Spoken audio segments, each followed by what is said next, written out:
There are perhaps 800,000 when you include everybody along the mall. All the speakers and performers today for reminding us through song and through words just what it is that we love about America. I want to thank all of you for braving the cold and the crowds and traveling in some cases thousands of miles to join us here today. Welcome to Washington, and welcome to this celebration of American renewal. In the course of our history, only a handful of generations have been asked to confront challenges as serious as the ones we face right now. Our nation is at war. Our economy is in crisis. Millions of Americans are losing their jobs and their homes. They're worried about how they'll afford college for their kids or pay the stack of bills on their kitchen table. And most of all, they're anxious and uncertain about the future, about whether this generation of Americans will be able to pass on what's best about this country to our children and their children. I won't pretend that meeting any one of these challenges will be easy. It will take more than a month or a year, and it will likely take many. Along the way, there will be setbacks and false starts and days that test our resolve as a nation. But despite all this, despite the enormity of the task that lies ahead, I stand here today as hopeful as ever that the United States of America will endure, that it will prevail, that the dream of our founders will live on in our time.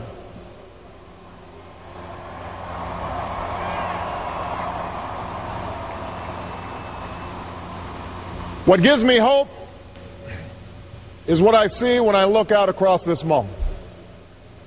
For in these monuments are chiseled those unlikely stories that affirm our unyielding faith, a faith that anything is possible in America. Rising before us stands a memorial to a man who led a small band of farmers and shopkeepers in revolution against the army of an empire, all for the sake of an idea. On the ground below is a tribute to a generation that withstood war and depression. Men and women like my grandparents who toiled on bomber assembly lines and marched across Europe to free the world from tyranny's grasp. Directly in front of us is a pool that still reflects the dream of a king and the glory of a people who marched and bled so that their children might be judged by their character's content.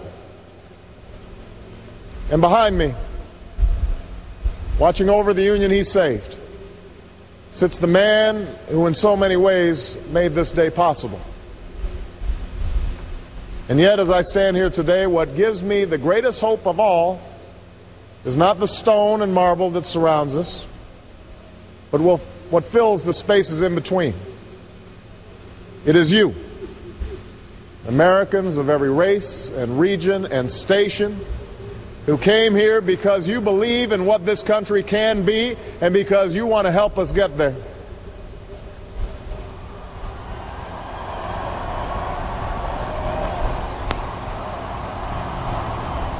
It's the same thing that gave me hope from the day we began this campaign for the presidency nearly 2 years ago. A belief that if we could just recognize ourselves in one another, bring everybody together, Democrats, Republicans, Independents, Latino, Asian, and Native American, black and white, gay and straight, disabled and not, then not only would we restore hope and opportunity in places that yearn for both, but maybe, just maybe, we might perfect our union in the process. This is what I believed, but you made this belief real. You proved once more that people who love this country can change it. And as I prepare to assume the presidency, yours are the voices I will take with me every day when I walk into that Oval Office.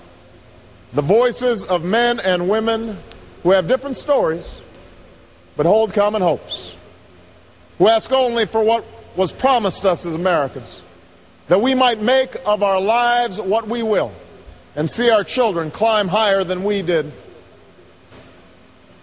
It is this thread that binds us together in common effort, that runs through every memorial on this mall, that connects us to all those who struggled and sacrificed and stood here before.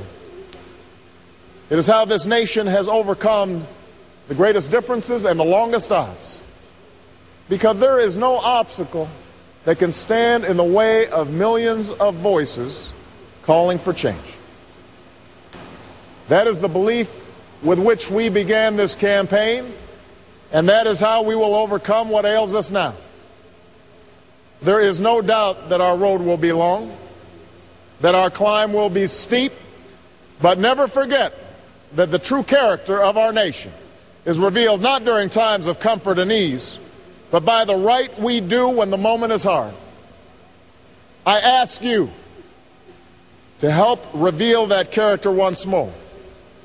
And together, we can carry forward as one nation and one people the legacy of our forefathers that we celebrate today.